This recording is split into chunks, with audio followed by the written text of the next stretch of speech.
ఓం నమో నారాయణాయ శ్రీమతే రామానుజాయ నమః. శ్రీమన్నారాయణ చరణం శరణం ప్రపద్యే. అందరికీ నమస్కారం అండి. పరమ పవిత్రమైన ఈ పాల్గొన మాసం గురించి మనం చెప్పుకుంటూనే ఉన్నామండి. ఎన్ని విశేషాలు ప్రతిరోజు చెప్పుకుంటున్నాము. అయితే మనము హోలీ పండగ ఎందుకు జరుపుకుంటాము, కామదహనం ఎందుకు చేసుకుంటాము అనే వీడియో కూడా చేసుకున్నాము. దాన్ని చూడండి. ఈరోజు కామదహనం జరుగుతుంది, రేపు హోలీ పండగ అంటే వసంతోత్సవం అనేది. అంటే దేవుళ్ళకు కూడా, పెరుమాళ్ళకు కూడా, దేవీ దేవతలకు కూడా వసంతోత్సవం అనేది నిర్వహించబడుతుంది. అంత ప్రాచీనమైనవి మన సాంప్రదాయాలు. అంటే ఇప్పుడిప్పుడు కొత్తగా వచ్చినాయి కాదండి ఇవన్నీ కూడా.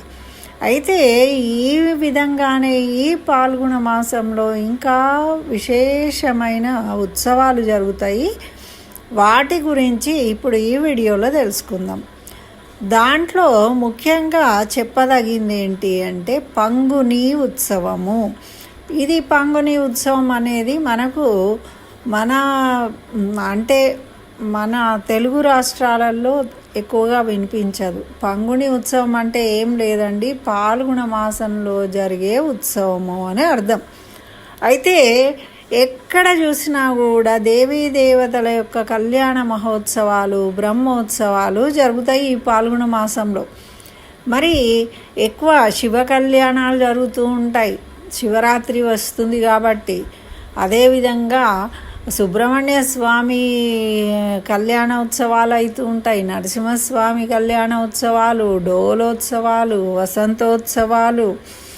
కన్నుల పండుగగా ఎక్కడ చూసినా కూడా కళ్యాణోత్సవాలు జరుగుతూ ఉంటాయి. మరి ఇంత కళ్యాణోత్సవాలు ఈ విధంగా జరగడానికి ఏంటి విశేషము అంటేనటండి, ఈ ఉత్తర పల్గుని నక్షత్రంలో వచ్చే పౌర్ణిమ కాబట్టి దీన్ని పాల్గొన మాసం అంటాం కదా. ఈ ఉత్తర పల్గుని నక్షత్రం అనేది మనకు ఒక మంచం ఆకారంలో కనిపిస్తుంది రేపు. అయితే ఈ మంచం ఆకారంలో కనిపిస్తుంది కాబట్టి దీనికి పెద్దలు ఏమంటారంటే ఇది చాలా సంతోషకరమైన విషయము. మరి వైవాహిక జీవితాన్ని, ఆనందమైన జీవితాన్ని పొందడానికి ఈ కాలం అనేది మంచి కాలము, శుభకాలము. ఈ కాలంలో ఈ పల్గుని నక్షత్రం ఉన్న పాల్గొన మాసంలో ఎవరికైతే వివాహాలు జరుగుతాయో వాళ్ళు చక్కగా అన్యోన్య దాంపత్యాన్ని పొందుతారు, చక్కగా సుఖమైన సంసార జీవితాన్ని గడుపుతారు, పిల్ల పాపలతో క్షేమంగా ఉంటారు అని వాళ్ళ యొక్క శాస్త్ర పండితులు చెప్పేదన్నమాట. అంటే గ్రహాల కదలిక అనేది ఈ మాసంలో అంతా అనుకూలంగా ఉంటుంది కాబట్టి ఈ కాలంలోనే ఎన్నో విశేషాలు. ఒకవైపు అమ్మవారు లక్ష్మీదేవి అవతరించింది, లక్ష్మీనారాయణల వివాహ మహోత్సవాలు జరుగుతాయి. అటు శివరాత్రి సందర్భంగా శివుడు పార్వతీ కళ్యాణాలు జరుగుతూ ఉంటాయి. ఇలా ఎక్కడ చూసినా మనకు రోజు కన్నుల పండుగగా ఇంత సంతోషకరంగా ఈ మాసంలో ఎందుకు జరుగుతాయంటే అదనమాట. కాబట్టే ఈ మాసానికి చాలా ప్రాముఖ్యత ఉంది. అయితే ఈ వైవాహిక జీవితంలో పరస్పరము అవగాహన అనేది ఈ పంగుని ఉత్తరం నక్షత్రం ఉన్నప్పుడు చాలా పటిష్టంగా ఉంటుందట. ఈ రోజుల్లో వివాహం చేసుకున్న వాళ్ళు ఎవరైనా అనేక మంది దేవతల ఆశీర్వాదాలను పొందుతారు. ఎందుకు అంటే అన్ని రకాల దేవతల యొక్క వివాహాలు కూడా ఇప్పుడు జరుగుతూ ఉంటాయి కాబట్టి ఇది మరి ఉత్తరాయణ పుణ్యకాలంలో అన్ని దేవతా అర్చనలు జరుగుతుంటాయి, బ్రహ్మోత్సవాలు, కళ్యాణోత్సవాలు కదా. అందుకని చెప్పేసి దేవతలందరూ కూడా భూమి మీదనే ఉంటారట ఈ ఉత్సవాలు నిర్వహించడానికి. అందుచేత దేవతల యొక్క ఆశీర్వాదాలను పొందుతారట. ఈ రోజుల్లో కళ్యాణాలు చేసుకొని మనం భగవంతుడికి నమస్కరించుకుంటాం కదా. తద్వారా మనము దేవతల యొక్క అనుగ్రహాన్ని పొందగలుగుతారట. అందుకని ఈ మాసం చాలా విశేషము వివాహాలు జరుపుకోవడానికి అని. అయితే ఈ రోజుల్లోనే వివిధ దేవుళ్లకు దేవతలకు వివాహాలు జరుగుతూ ఉంటాయి కాబట్టి దీన్ని ఇంత ప్రాముఖ్యత ఉంది. అయితే ఈ పంగుని ఉత్సవం అనేది మన దగ్గర కాదు, అంటే దక్షిణ భారతదేశంలో, అంటే మన తెలుగు రాష్ట్రాలు కాకుండా మిగతా అవి ఉన్నాయి కదా, ఏమేమి ఉంటాయండి, తమిళనాడు, కర్ణాటక, కేరళ, వీటిలల్లో ఇవన్నీ ఎన్ని ఉన్నాయో, కాంచీపురం ఉంది, తిరుమల తిరుపతిలో జరుగుతూ ఉంటాయి, కాంచీపురంలో జరుగుతూ ఉంటాయి, ఎన్నో ముఖ్యమైన విష్ణు శివ దేవాలయాలు ఉన్నాయి. వీటితో పాటు ముఖ్యంగా మురుగన్ అంటే సుబ్రహ్మణ్య స్వామి ఆలయాలు ఉంటాయి.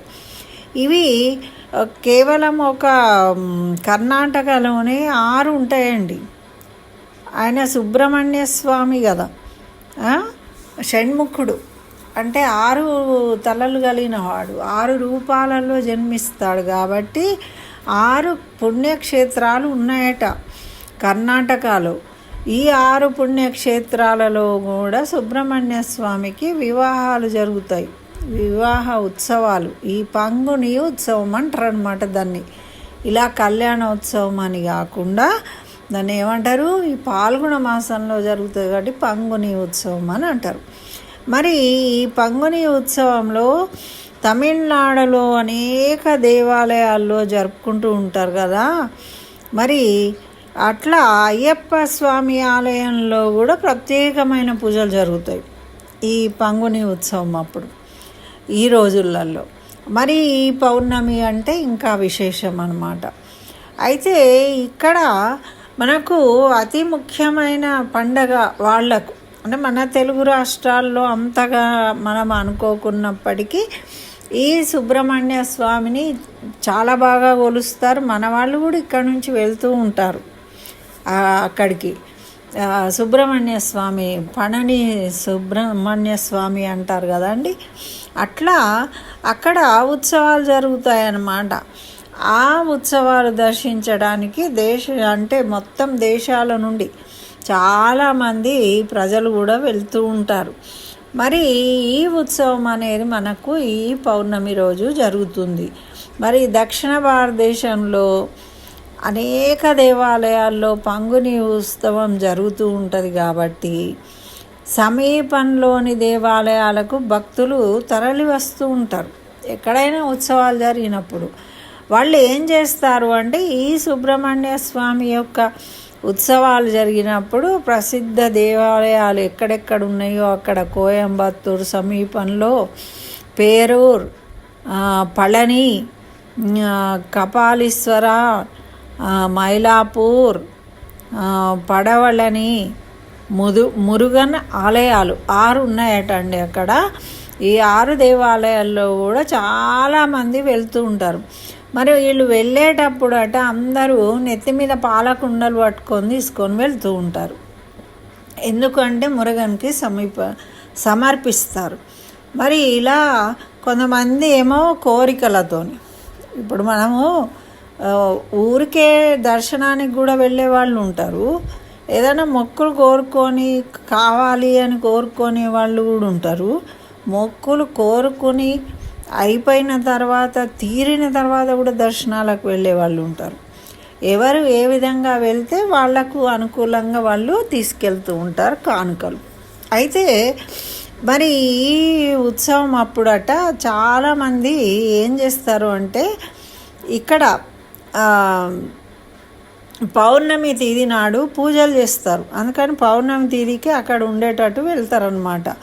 అక్కడ ఆశీర్వాదం పొందాలి ఆ స్వామి యొక్క అని.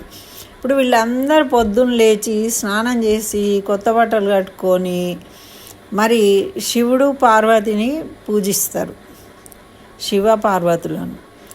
మరి కొంతమంది ఏమో ఉపవాసం చేస్తారు, కొంతమంది అందరికీ భోజనాలు వడ్డించి పెట్టిన తర్వాత అయిపోయినాక వాళ్ళు అప్పటిదాకా ఉపవాసం ఉండి, అంటే ఎవరైతే పూజలు నిర్వహిస్తుంటారో వాళ్ళు ఆ పూజలన్నీ అయిపోయిన తర్వాత లాస్ట్కు భోజనం చేస్తూ ఉంటారు. కొంతమంది అయితే కఠిన ఉపవాసం ఉంటారు. వాళ్ళు అంటే కొంతమంది కోరికలతోని వాళ్ళ కుటుంబ సమస్యలు తీరాలని ఇట్లా మొక్కులు మొక్కుకున్న వాళ్ళు ఏం చేస్తారంటే కఠిన ఉపవాసాలు ఉంటారు. ఉపవాసం ఉండి అక్కడ ఆ సేవలు చేస్తూ ఉంటారు వాళ్ళ కోరికలు నెరవేరాలని. ఇట్లా కళ్యాణ వ్రతం అంటారు, అంటే కళ్యాణాలు చేయించే వాళ్ళు ఉంటారు. అలా కళ్యాణాలు చేయించే వాళ్ళు పాలు మరియు పండ్లు అందరికీ పంచి వాళ్ళు కూడా వాటిని తీసుకొని ఉంటారు, అంటే ఉపవాసం అన్నట్టు. మరి కొంతమంది ఏమో అన్నదానాలు చేస్తూ ఉంటారు. వచ్చిన భక్తులకు పులిహోర ప్రసాదాన్ని కానీ అట్లా అందరికీ పంచుతూ ఉంటారనమాట. మరి ఇట్లా ఎవరికి దోచిన విధంగా వాళ్ళు అన్నదానం చేయడము, పాలు తీసుకురావడము, అక్కడ అభిషేకం చేయడము, ఇట్లా అన్నీ చేస్తూ ఉంటారన్నమాట. మరి సూర్యునికి చంద్రునికి జలాన్ని సమర్పిస్తారు. ఎందుకు? ప్రతికూల ప్రభావాలను తొలగించడం కోసం. రేపు తప్పకుండా మనకు సూర్యుడికి చంద్రుడికి అంటే పొద్దున పూట సూర్యుడికి మనము అర్ఘ్యం జలంతో అర్ఘ్యం వదలాలి.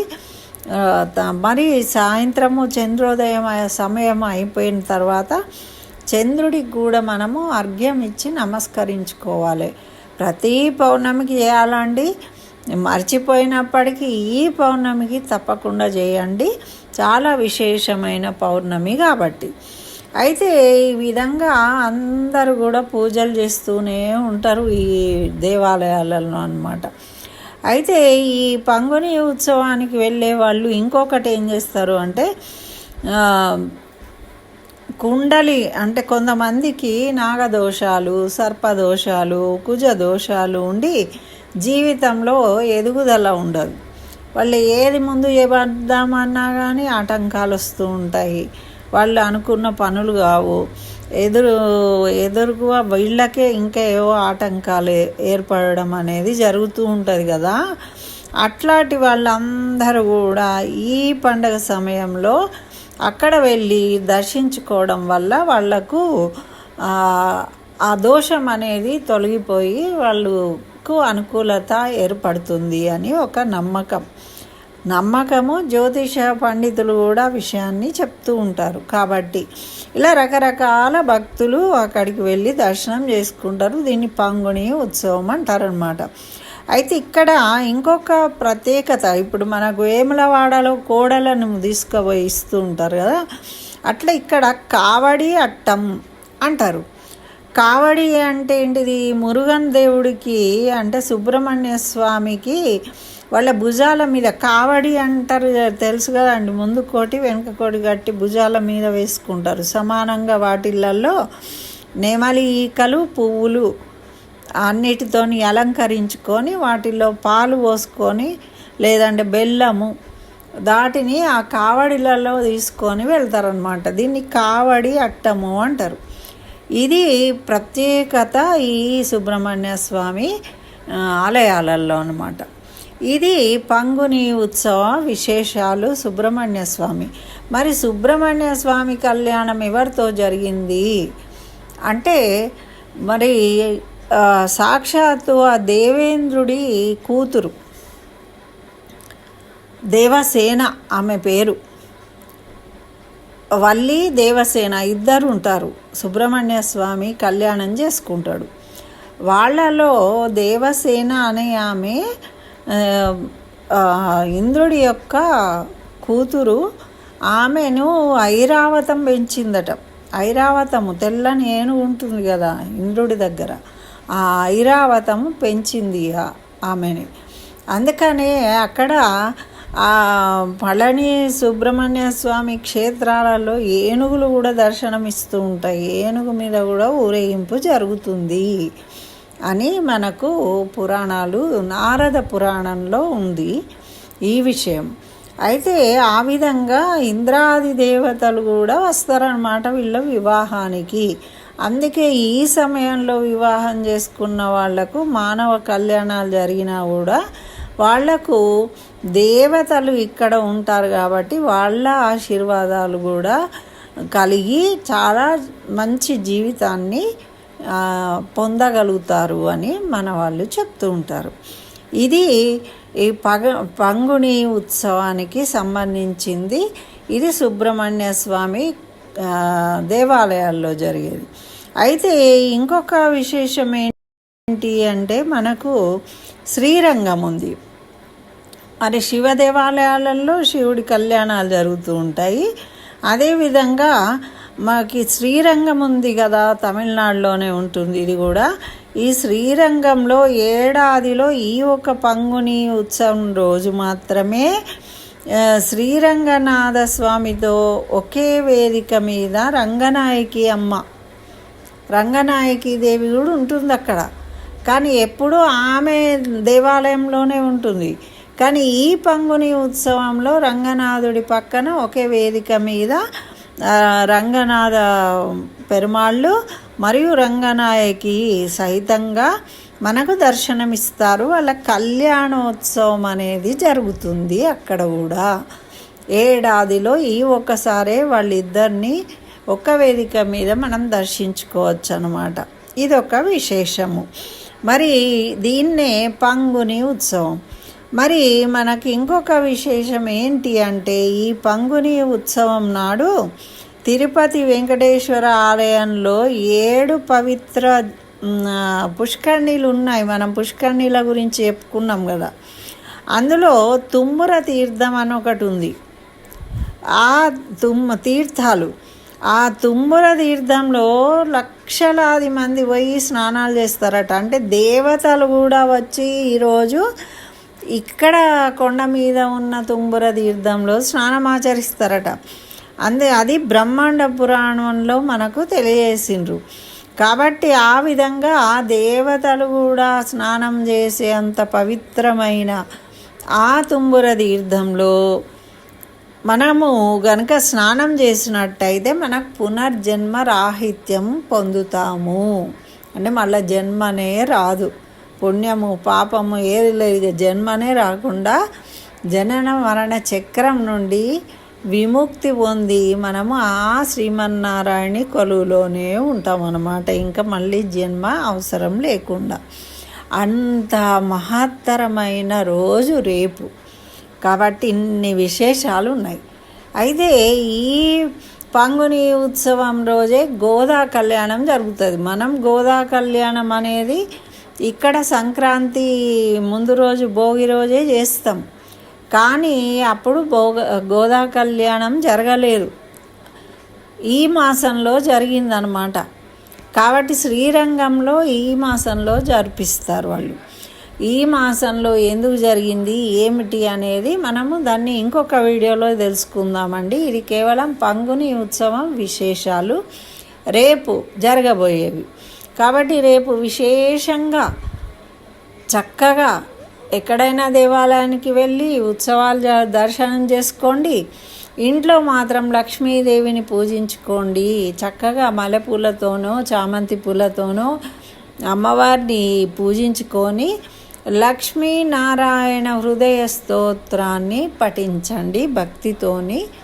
చక్కగా మీకు సంపదలు కలుగుతాయి అమ్మవారు కటాక్షంతో అని మనకు పెద్దలు తెలియజేసిండ్రు. కాబట్టి ఇవన్నీ వినడం వల్ల మనకు పుణ్యము, మనకు చేతనైన విధంగా భక్తితో ఆచరించడం వల్ల ఇంకా పుణ్యాన్ని సంపాదించుకుంటాము. మళ్ళీ అదేవిధంగా మనకు అన్ని శుభాలు జరుగుతాయి. అందరికీ హోళీ పండుగ శుభాకాంక్షలు తెలియజేస్తూ స్వస్తి. జై శ్రీమన్నారాయణ. సర్వం శ్రీకృష్ణ చరణారవిందార్పణం.